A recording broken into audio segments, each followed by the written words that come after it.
ગાંધીનગર જિલ્લા વહીવટીતંત્ર અને જિલ્લા પોલીસ દ્વારા મેગા ડિમોલેશન ડ્રાઇવ શરૂ કરવામાં આવી છે। 500થી વધુ પોલીસ કાફલાના કડક બંદોબસ્ત વચ્ચે આજે વહેલી સવારથી ગેરકાયદેસર દબાણો ઉપર ડિમોલેશન ડ્રાઇવ શરૂ કરવામાં આવી છે। સાબરમતી નદી કાંઠા વિસ્તારમાં જીઈબી, પેથાપુર, ચરેડી સહિતના વિસ્તારોમાં વિશાળ સરકારી જગ્યામાં બાંધકામ કરીને ગેરકાયદેસર બાંધકામો ઊભા કરી દેવામાં આવ્યા હતા, જેમાં 700થી વધુ દબાણો ઉપર બુલડોઝર ફેરવવાની કામગીરી શરૂ કરવામાં આવી છે।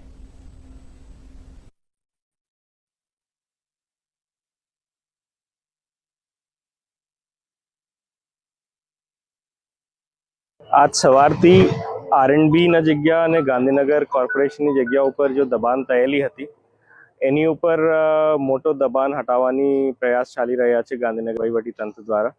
લગભગ 700થી ઉપર પોલીસ કર્મચારી અધિકારી બંદોબસ્તમાં તૈનાત છે અને 1 લાખ સ્ક્વેર મીટરની જગ્યા ખુલ્લી કરવામાં આવશે, જેની કિંમત કરીબ 1000 કરોડની ઉપર છે। ગાંધીનગરના પેથાપુર વિસ્તારની અંદર ગાંધીનગરની જિલ્લા વહીવટી ટીમ અને મહાનગરપાલિકા અને પોલીસ દ્વારા દબાણ દૂર કરવાની કામગીરી હાથ ધરવામાં આવી છે। તમે જે પ્રમાણે દ્રશ્યની અંદર જોઈ શકો છો કે પેથાપુર, ચરેડી અને જીબી વિસ્તારની અંદર જે નદી કાંઠાનો વિસ્તાર છે તે વિસ્તારની અંદર છેલ્લા ઘણા સમયથી જે છે દબાણો કરવામાં આવ્યા હતા। આ ગેરકાયદેસર દબાણોને લઈને મહાનગરપાલિકા દ્વારા અનેક વખત તેઓને નોટિસ પણ આપવામાં આવી હતી। છેલ્લી વખત તેઓએ આખરી નોટિસ આપીને તેઓને જરૂરી પુરાવા રજૂ કરવા માટે મહાનગરપાલિકાએ તેમને જણાવ્યું હતું। 7 દિવસની અંદર આ પુરાવા રજૂ કરવા માટે જણાવ્યું હતું, પણ કોઈ પણ જાતનું નિરાકરણ ના આવતા મહાનગરપાલિકા દ્વારા હવે આ દબાણો દૂર કરવાની કામગીરી હાથ ધરવામાં આવી છે। આ વિસ્તારની અંદર અંદાજિત જે છે 700થી વધુ દબાણો છે તે દૂર કરવામાં આવી રહ્યા છે। દુર્ગેશ મહેતા, દૂરદર્શન ન્યૂઝ, ગાંધીનગર।